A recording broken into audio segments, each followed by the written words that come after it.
Assalamualaikum warahmatullahi wabarakatuh.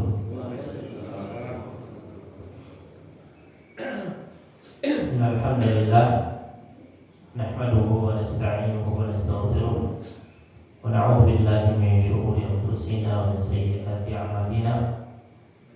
May yahdihillahu fala mudilla lahu wa may yudlil fala hadiya lahu. Asyhadu an la ilaha illallah wahdahu la syarika lahu wa asyhadu anna Muhammadan 'abduhu wa rasuluh. Allahumma shalli wa sallim wa barik ala sayyidina wa habibina Muhammadin wa ala alihi wa sahbihi wa man sara ala nahjihi wa istana bi sunnatihi ila yaumil amma ba'd.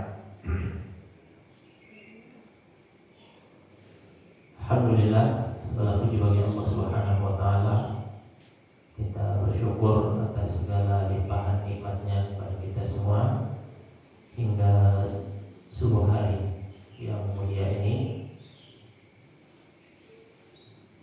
Kita dikumpulkan kembali di tempat yang mulia, meskipun dalam kondisi mungkin cuaca lagi dingin,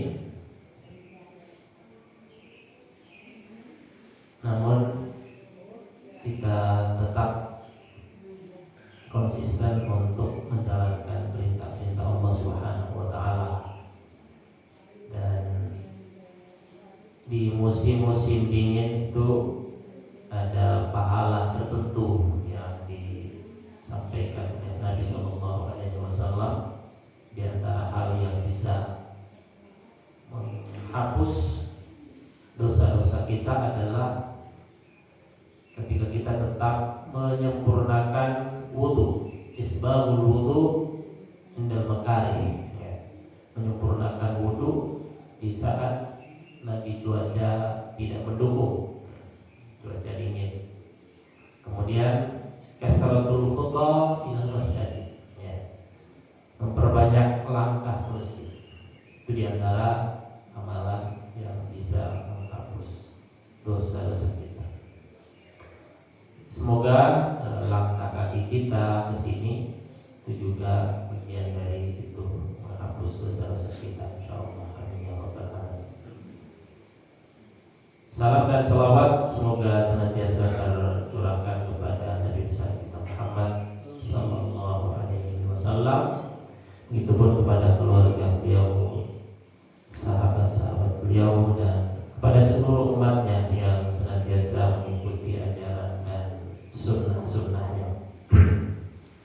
Jamaah yang dimuliakan oleh Allah Subhanahu wa taala, pada subuh hari ini kita akan membacakan dua hadis Nabi sallallahu alaihi wasallam yang disebutkan oleh Imam Al-Bukhari dalam kitab Al-Adabul Mufrad.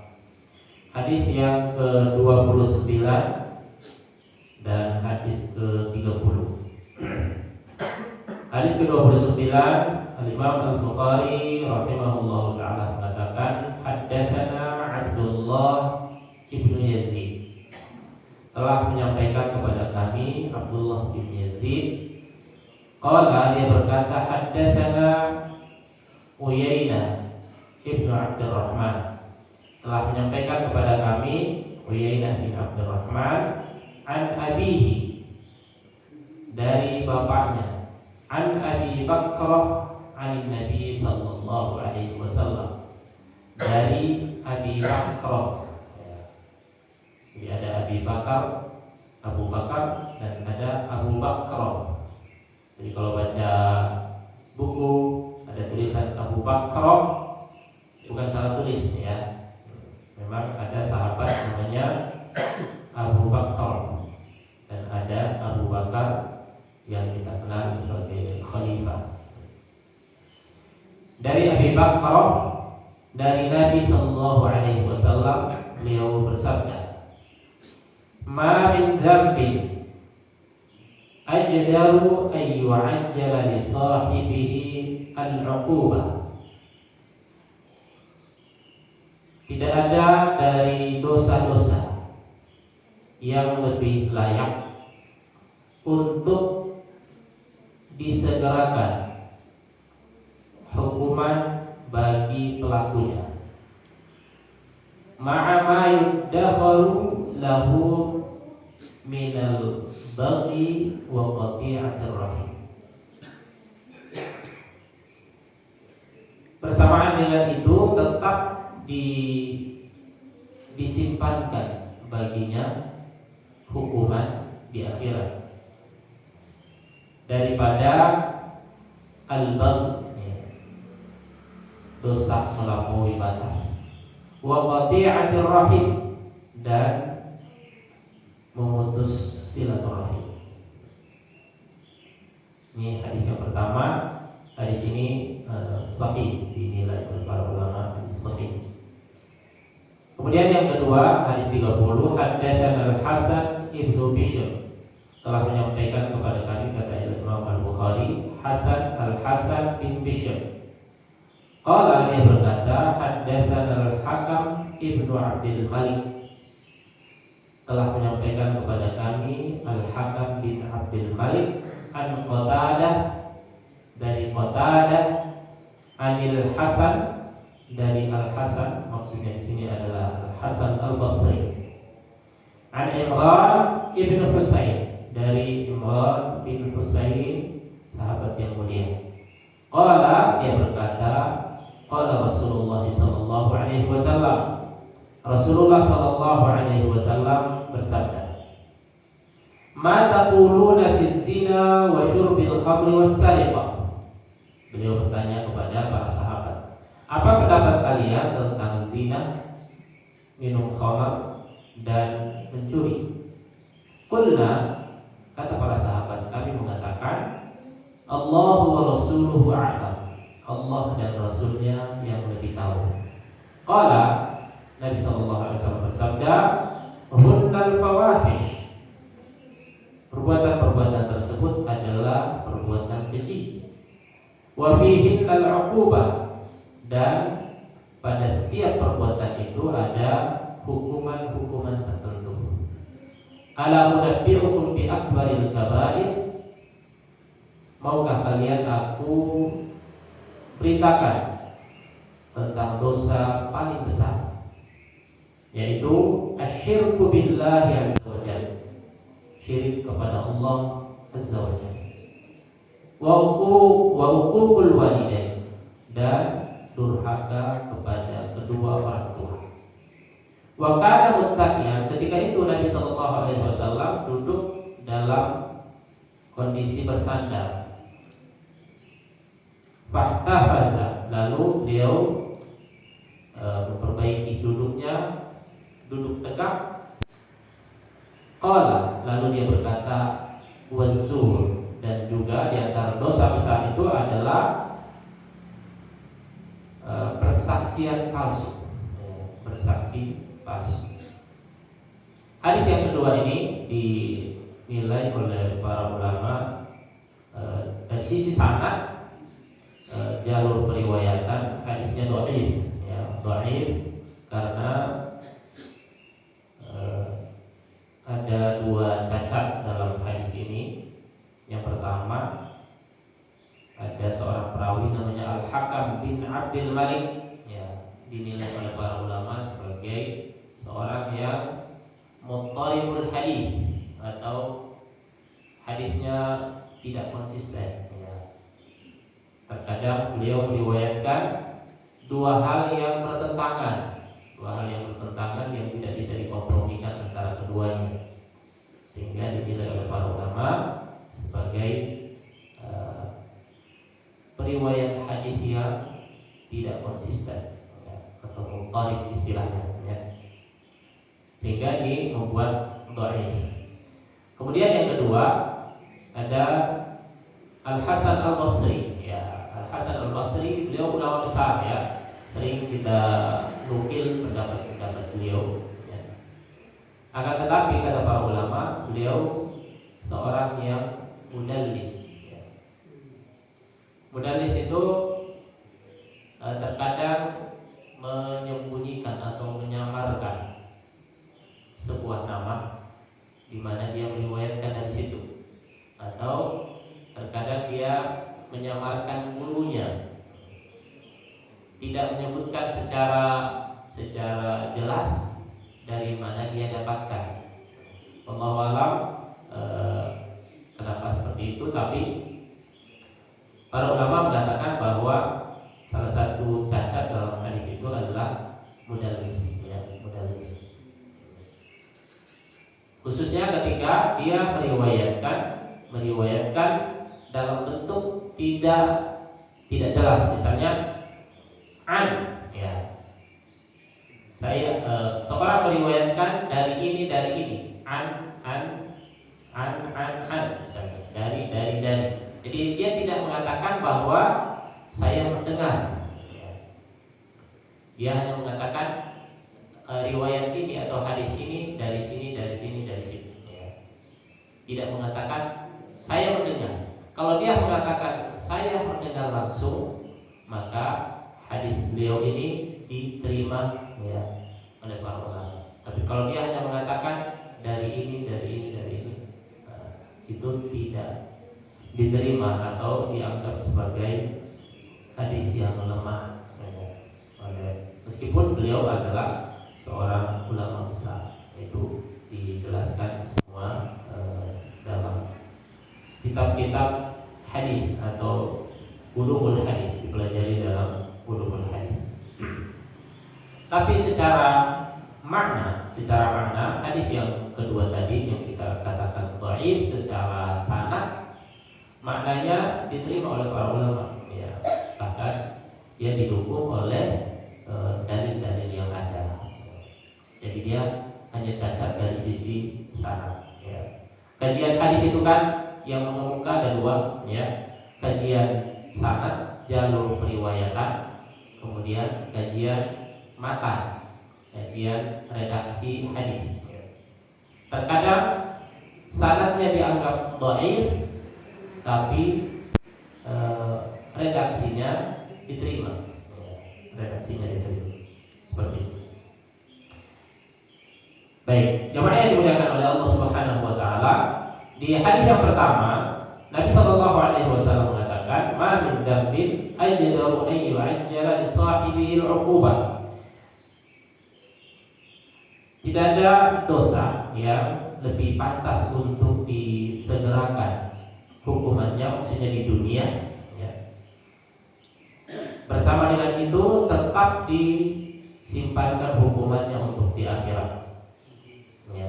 Ada dua dosa, yaitu al-baghyu wa qati'atur rahim, ya. Dosa melampaui batas dan memutus silaturahim. Ada beberapa hal yang perlu kita sampaikan dari redaksi ini.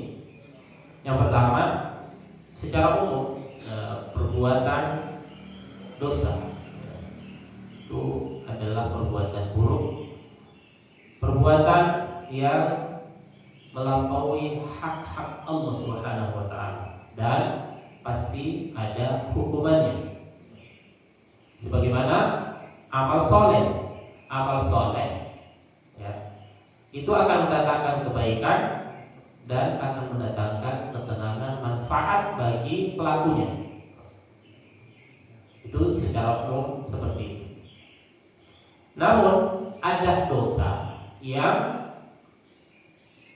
kemungkinan hukumannya dipercepat oleh Allah Subhanahu wa taala.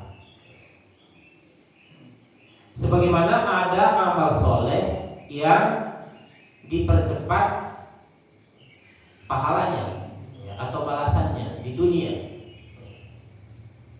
Jadi kebaikan itu bertingkat-tingkat, sebagaimana dosa juga bertingkat. Dan di antara tingkatan dosa adalah dosa yang dipercepat atau kemungkinan dipercepat oleh Allah Subhanahu wa taala balasannya di dunia ini sebelum nanti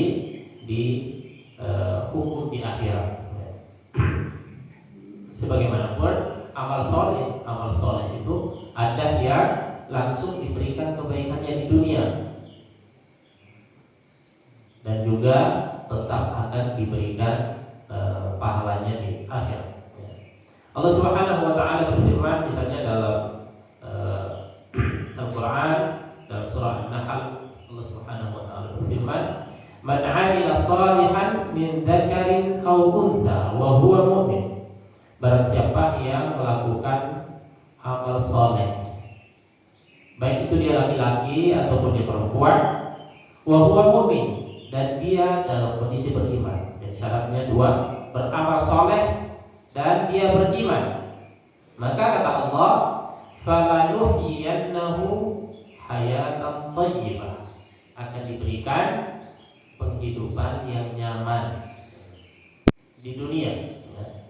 Akan diberikan kenyamanan hidup di dunia.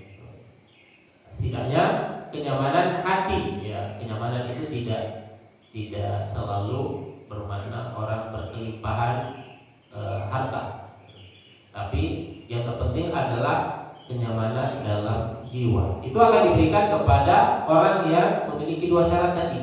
Dia beramal soleh dan dia beriman kepada Allah Subhanahu wa taala. Adakah orang yang beramal soleh dan dia tidak beriman? Ada. Melakukan kebaikan, tapi dia tidak beriman. Apakah dibalas oleh Allah Subhanahu wa taala? Ya. Dibalas juga. Tapi balasannya cukup di dunia. Jadi orang-orang kafir, orang-orang di luar Islam tidak beriman kepada Allah, ketika mereka melakukan kebaikan itu dibalas oleh Allah. Allah tidak akan pernah zalim kepada siapapun. Tapi mereka hanya dibalas di dunia saja. Mereka dibalas di dunia, di akhirat mereka tidak dapat apa-apa karena ibaratnya tidak punya tiket, yaitu namanya iman. Jadi amal soleh dalam kondisi beriman itu diberikan atau disegerakan, ya, disegerakan pahalanya di sisi Allah Subhanahu wa taala. Wa la najziyannahum ajrahum bi ahsani ma kanu ya'malun, dan kami akan berikan balasan di akhirat nanti yang lebih baik dilipat gandakan oleh Allah Subhanahu wa taala, lebih baik daripada apa yang mereka lakukan di dunia. Itu amal soleh. Nah, sebaliknya amal keburukan juga seperti itu, ya. Amal keburukan setidaknya semua keburukan itu akan mendatangkan ketidaknyamanan di dalam hati, ya. Besar atau kecil itu tetap ada efek yang ada di dalam hati seseorang ketika dia melakukan keburukan.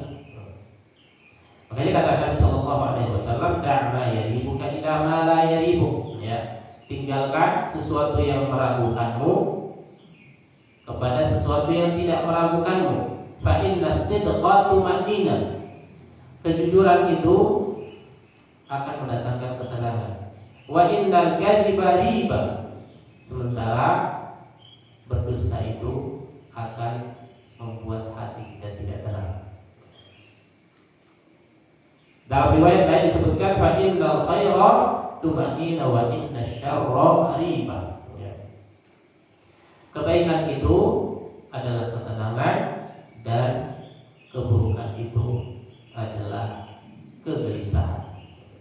Di orang pasti ada, ya.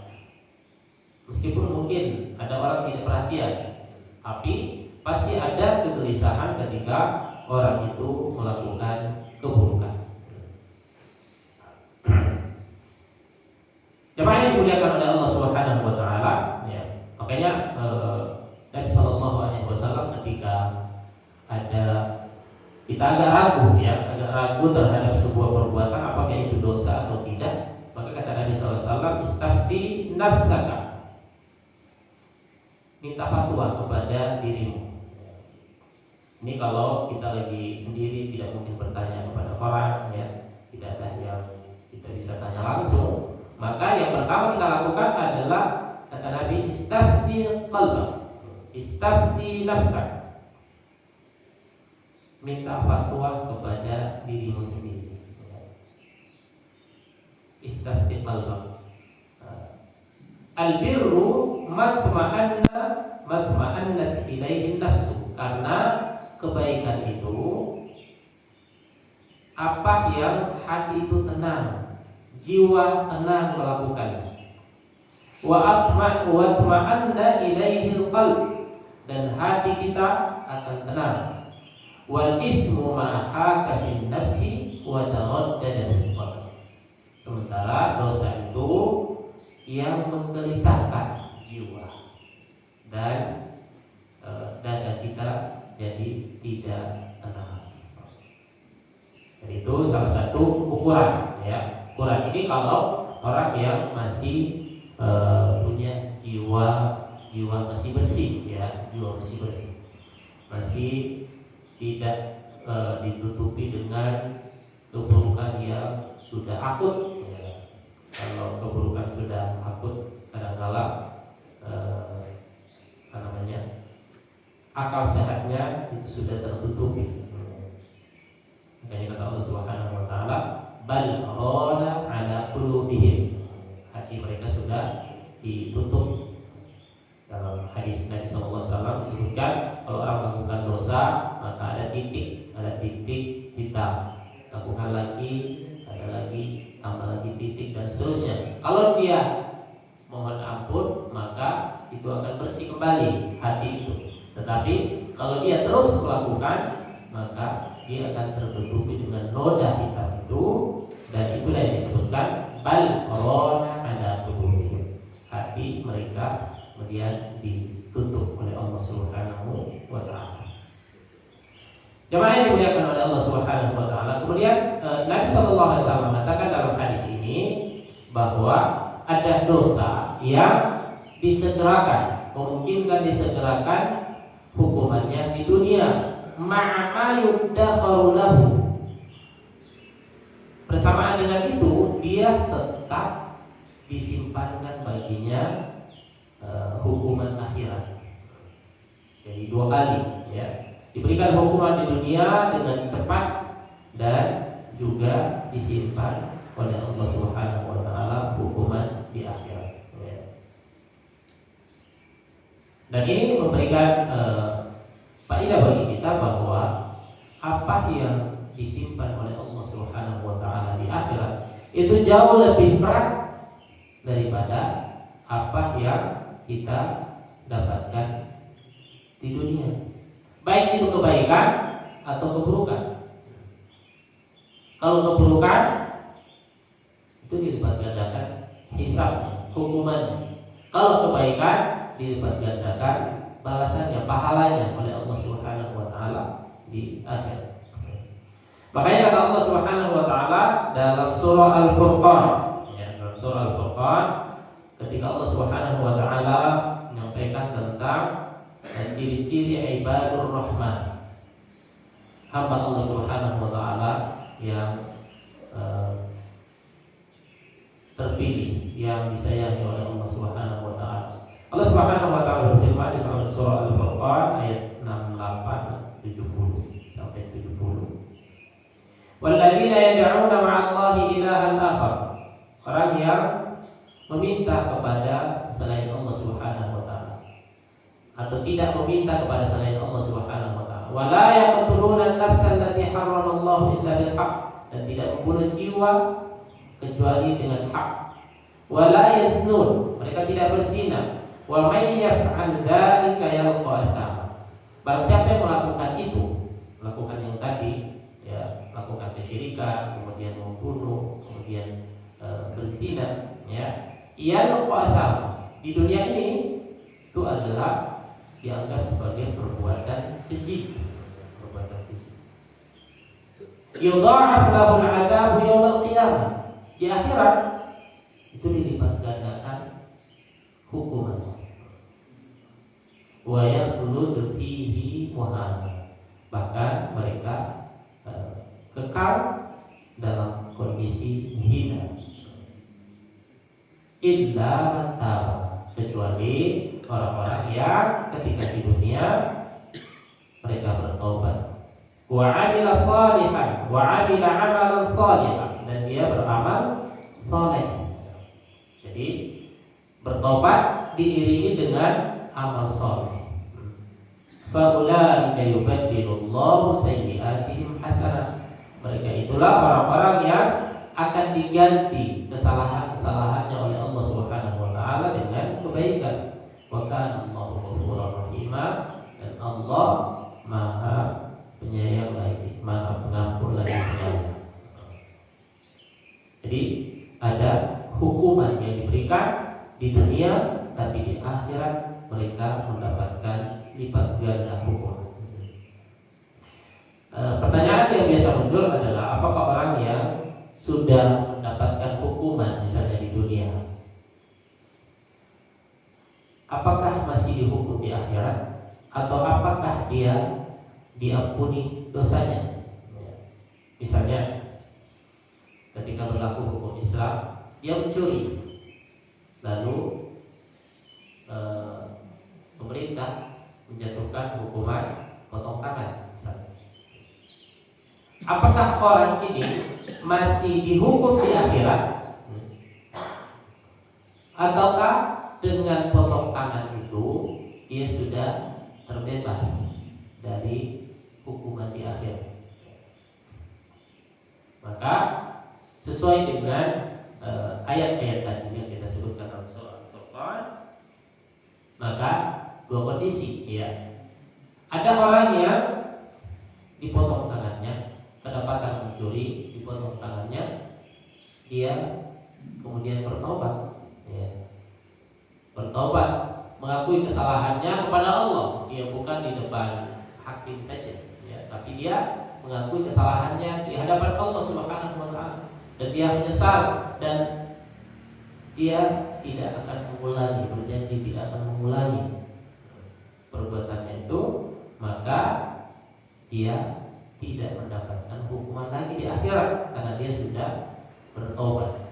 Sebagaimana ketika ada seorang yang datang kepada Nabi, seorang perempuan, dan mengatakan, saya telah berzina. Awalnya Nabi SAW mengabaikan, tapi kemudian datang lagi dan datang lagi, dia abaikan, datang lagi. Maka Nabi SAW intinya langsung kemudian memberikan hukum rajam. Para sahabat, di antara para sahabat ada yang begitu geram kepada perempuan tersebut. Tapi kata Nabi SAW, dia telah bertaubat, jadi tidak perlu berlebihan karena dia sudah bertaubat. Artinya, kalau orang dihukum di dunia dan dia mengakui kesalahannya, ya, dia bertaubat kepada Allah Subhanahu wa taala, maka di akhirat tidak lagi mendapatkan hukuman, ya. Akan tetapi ada orang yang dihukum di dunia, dipenjara apa segala, dipotong tangannya misalnya kalau pencuri, ya, kalau zina, dan kemudian sudah menikah dia dirajam, tapi dia tidak bertobat kepada Allah Subhanahu wa taala, maka hukuman di dunia itu tidak menghilangkan hukuman akhirat, ya, hukuman akhirat. Jadi dia tetap dihukum di akhirat karena dosa yang telah dia lakukan, ya. Jamaah yang dimuliakan oleh Allah Subhanahu wa taala, adanya dosa yang kemudian dipercepat hukumannya di dunia itu sebenarnya memiliki hikmah. Memiliki hikmah. Hikmahnya adalah agar kita bisa bertobat kepada Allah Subhanahu wa taala. Ketika kita diingatkan dengan hukuman itu, ya, lalu orang itu sadar dan meyakini bahwa kalau dia tidak bertobat di akhirat nanti jauh lebih besar, maka itu adalah kebaikan untuknya, ya. Adanya kegelisahan bagi orang-orang yang melakukan keburukan itu juga hikmah, ya. Ada hikmahnya agar orang kemudian bisa kembali kepada Allah, menyadari apa yang telah dia lakukan bahwa itu adalah dosa, sehingga dia kemudian bertobat dari apa yang telah dia lakukan. Jadi adanya dosa yang dipercepat hukumannya oleh Allah Subhanahu wa taala itu adalah memiliki hikmah tersendiri. Jemaah yang dimuliakan oleh Allah Subhanahu wa taala, mungkin ada kemudian yang bertanya, tapi ada orang yang kayaknya hidupnya selalu bermaksiat, tetapi kelihatannya Allah memudahkan hidupnya, kayaknya senang-senang aja itu orang, padahal dia bermaksiat. Padahal kaidahnya bahwa melakukan dosa, keburukan, melanggar aturan Allah Subhanahu wa taala, pasti ada ketidaktenangan dalam jiwa. Lalu bagaimana dengan orang yang kita lihat dia maksiat tiap hari, tapi kehidupannya sepertinya nyaman-nyaman aja, ya.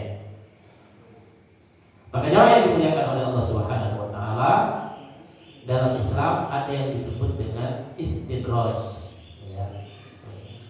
Istidraj itu adalah Allah sudah tidak peduli, ya. Allah sudah biarkan, ya. Biarkan melakukan keburukan, ya.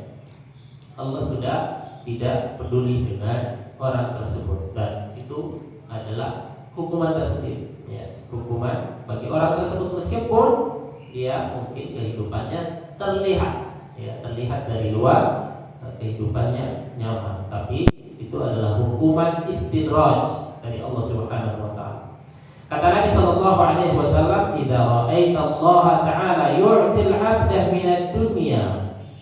Kalau kamu melihat seorang hamba yang diberikan penghidupan dunia oleh Allah Subhanahu wa taala, ma yuhibbu, apa yang dia senangi semua bisa dapat, ya. Apa yang dia inginkan dia bisa dapatkan semuanya.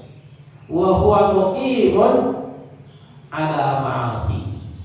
Sementara itu dia terus bermaksiat kepada Allah, tapi Allah berikan kemudahan. Harta, semua kenyamanan dunia itu mungkin dia bisa beli. Maka kata Nabi SAW, fa inna ma dzalika minhul istidraj. Ketahuilah bahwa itu adalah istidraj, ya. Diberikan istidraj oleh Allah Subhanahu wa taala. Silahkan lakukan apapun, tapi tunggu hukuman di akhirat lebih berat, ya.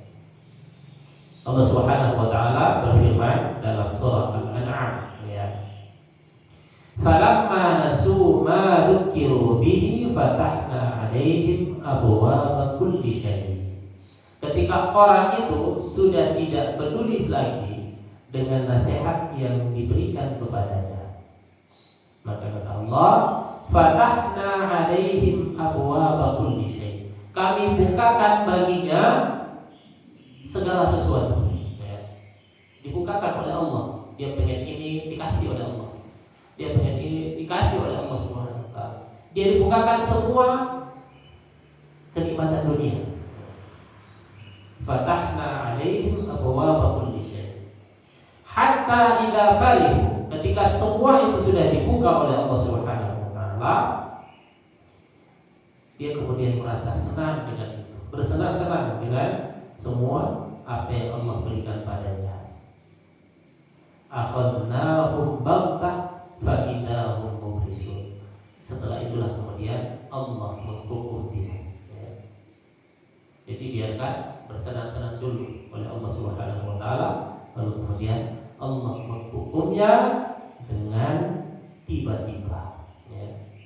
Makanya, ya, tidak sedikit ada orang yang mungkin diberikan kemudahan oleh Allah Subhanahu wa taala rezeki, tapi dia tetap bermaksiat kepada Allah Subhanahu wa taala. Dia bersenang-senang dengan harta yang dia milikinya, tiba-tiba kemudian dihukum, tiba-tiba tinggal, tiba-tiba ada malapetaka yang menimpa. Itu adalah hukuman bagian dari istidraj. Kalau orang sudah tidak peduli dengan nasihat-nasihat, tidak peduli lagi dengan hukum-hukum Allah Subhanahu wa taala, maka Allah biarkan, bahkan dibukakan baginya seluruh pintu kenikmatan dunia. Barulah setelah itu Allah Subhanahu wa taala kemudian memberikan hukuman padanya. Itu istidraj. Jadi kalau ada orang yang tetap bermaksiat tapi kehidupannya seolah dimudahkan, maka ketahuilah itu adalah istidraj, ya, istidraj. Jemaah yang dimuliakan oleh Allah Subhanahu wa taala, dalam hadis tadi ada dua dosa yang kata Nabi dipercepat, ya, dipercepat hukumannya. Yaitu yang pertama al-baghi, yaitu melampaui batas, ya, kezaliman. Ya, al-baghi itu adalah kezaliman, menzalimi harta orang, menzalimi diri orang lain, atau menzalimi kehormatan orang lain, itu disebut dengan baghi, ya. Nah, kenapa memungkinkan untuk dipercepat dosanya? Karena kezaliman itu meresahkan, ya. Dan Allah memberikan hak kepada orang yang dizalimi untuk berdoa kepada Allah Subhanahu wa taala, bahkan membalas langsung, ya. Jadi kezaliman itu, ya, kalau ada orang yang melakukan kezaliman kepada kita, Allah memberikan hak kepada kita untuk membalas, ya. Membalas itu dia, ya. Membalasnya yang setimpal, ya, yang setimpal, ya. Tidak boleh juga berlebihan, ya. Misalnya ketika dia ke masjid, sandalnya hilang, ya, harganya 20.000, tapi kemudian berdoa kepada Allah Subhanahu wa taala, ya Allah, berikan hukuman kepada orang yang mengambil sandal saya, habiskan hartanya anak-anaknya. Itu kan berlebihan, padahal harga sandalnya cuma 50.000, ya. Makanya kalau mau berdoa yang setimpal, ya, silakan berdoa kepada Allah, ya Allah, berikan balasan yang setimpal, ya, yang setimpal, supaya kita juga tidak zalim, ya. Jangan sampai kita dizalimi lalu kita juga berbuat zalim, ya, bahkan lebih. Jadi Allah memberikan hak kepada orang yang dizalimi untuk membalas, termasuk doa yang terzalimi itu mustajab di sisi Allah Subhanahu wa taala. Jadi kalau orang itu terlalu banyak berbuat zalim, itu memungkinkan dia memang dipercepat hukumannya, karena begitu banyak orang yang akan berdoa agar orang itu dihukum oleh Allah Subhanahu wa taala. Lagi-lagi kalau ada orang yang kita katakan dia sudah kelewatan zalim tapi masih hidup, masih nyaman kehidupannya, ya, bisa jadi tadi yang disebut dengan istidraj. Allah sudah biarkan melakukan apapun, kezaliman apapun, tapi tunggu nanti akhir dari kehidupannya, Allah akan berikan, nampakkan hukuman baginya, ya. Nah, ini yang pertama, ya. Yang pertama. Yang kedua, yang memungkinkan untuk dipercepat dosanya itu adalah dosa durhaka atau memutus silaturahim, ya. Dalam hadis ini yang disebutkan adalah memutus silaturahim. Tidak menyebutkan secara khusus durhaka kepada kedua orang tua. Tapi Imam Al-Bukhari mengambil hadis ini sebagai dalil untuk tidak durhaka kepada kedua orang tua. Kenapa? Karena memutus silaturahim yang paling besar itu adalah kepada kedua orang tua. Kalau memutus silaturahim dengan keluarga-keluarga kita yang lain itu dianggap dosa, maka memutus silaturahim dengan orang tua itu jauh lebih besar dosanya, jauh lebih besar dosanya. Makanya Imam Al-Bukhari meletakkan hadis ini pada bab tentang durhaka kepada kedua orang tua. Jadi memutus silaturahim banyak bukti ya, orang yang durhaka pada kedua orang tuanya itu langsung diberikan hukuman oleh Allah Subhanahu wa taala di dunia. Sebagai bukti terhadap apa yang disampaikan oleh Nabi sallallahu alaihi wasallam bahwa dosa itu bisa dipercepat hukumannya di dunia karena dia durhaka kepada kedua orang tua. Jemaah yang dimuliakan oleh Allah Subhanahu wa taala, ini hadis yang kita bacakan tadi yang pertama. Yang kedua yang kita anggap sebagai hadisnya hadis dhaif ya, hadis dhaif tapi kemudian diterima isinya, diterima redaksinya oleh para ulama kita. Di sini Nabi Shallallahu Alaihi Wasallam menjelaskan tentang di antara dosa-dosa besar juga. Meskipun Nabi SAW memulai dengan pertanyaan, dan kadang begitu Nabi SAW memulai dengan pertanyaan untuk agar perhatian para sahabat tertuju kepada beliau. Maka beliau bertanya, bagaimana pendapat kalian tentang dosa zina, kemudian minum khamar, mencuri ya.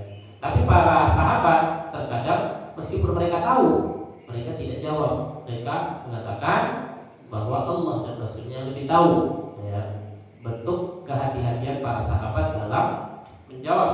Boleh jadi Nabi SAW menginginkan yang lain, makanya para sahabat mengatakan Allah wa Rasuluhu a'lam. Kemudian Nabi SAW menjelaskan bahwa itu adalah perbuatan-perbuatan keji yang memiliki hukuman-hukuman di dunia yang telah ditetapkan. Orang yang mencuri, orang yang berzina, orang yang minum khamar itu sudah ditetapkan hukumannya kalau hukuman Islam yang berlaku ya. Tapi ada katanya, kata Nabi SAW, dosa yang lebih besar, yaitu syirik kepada Allah Subhanahu wa taala dan durhaka kepada kedua orang tua. Ini dosa yang paling besar. Lalu Nabi Shallallahu Alaihi Wasallam yang tadinya kondisinya bersandar kemudian memperbaiki duduknya, dan mengatakan di antara dosa besar itu juga adalah persaksian palsu. Ini menunjukkan bahwa persaksian palsu ini ya, karena mungkin banyak orang menganggapnya biasa saja. Kalau berdusta itu biasa saja, berdusta di pengadilan biasa saja. Maka Nabi ingin menegaskan dengan memperbaiki posisinya, menegaskan bahwa itu bukan sesuatu yang biasa, itu adalah bagian dosa besar. Bahkan dideretkan dengan syirik kepada Allah Subhanahu wa taala dan durhaka kepada kedua orang tua. Jamaah yang dimuliakan oleh Allah Subhanahu wa taala, sekali lagi meskipun hadisnya dhaif, tapi ini bisa diterima karena didukung oleh banyak dari dalil-dalil yang ada baik dalam hadis-hadis Nabi sallallahu alaihi wasallam ataupun dalam ayat-ayat di dalam Al-Qur'an terkait dengan isi hadis ini. Jamaah yang dimuliakan oleh Allah, itu mungkin yang bisa kami sampaikan pada pagi hari ini. Kurang lebihnya kami mohon maaf, semoga ada manfaatnya buat kita semua, terutama pada diri kami secara pribadi. Kita tutup, kalau ada yang penyampaian dari saya tutup. Subhanallah wa bihamdik, asyhadu an la ilaha illa anta, astaghfiruka wa atubu ilaik. Assalamualaikum warahmatullahi wabarakatuh.